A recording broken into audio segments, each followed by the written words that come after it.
I recently worked with a guy who'd been hired into a senior management role because he had a particular skill set. But his CEO was unhappy because he didn't seem to be utilising this skill set for the good of the team and the business. So she got in touch with me and said, this guy just isn't a team player. Can you work with him and find out what's going on?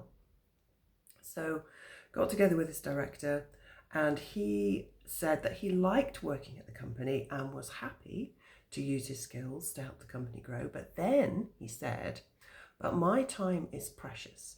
I'm not going to waste it on those who don't value it.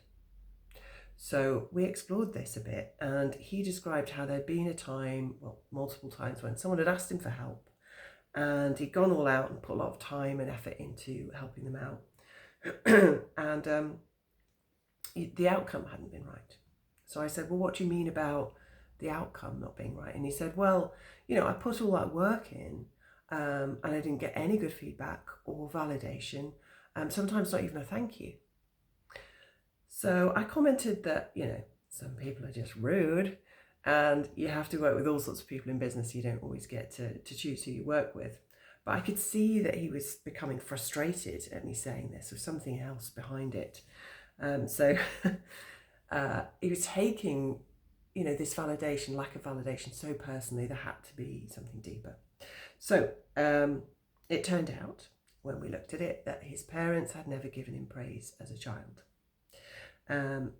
just criticism. So he'd learned to protect himself by just not going there, just not putting it out there. And he also revealed that it was causing problems in his relationship, because his wife said that he was a bit cold towards her, and he kind of knew that he wasn't all in terms of trusting her and loving her fully. So anyway, I asked him how his life would be different if we removed the limiting belief of, I have to protect myself from criticism or lack of praise from others by guarding my time and my emotions and my skills carefully. What would it be like to get rid of that? And he said, well, that'd be fantastic, because then I'd really love, work, I'd really get stuck in, and also, life would be better at home. So we used a really powerful NLP process to quickly remove that belief. And then the director realized that actually he was free to give his time and his emotions and his skills to others, whether he got the approval and validation or not, because he actually got some joy and fulfillment out of doing those things and sharing those things. And so that could be the win. And getting validation and approval from other people would just be a bonus. So he felt really good about that. So we did a review after about a month. The CEO was really happy. She definitely noticed an improvement in his performance.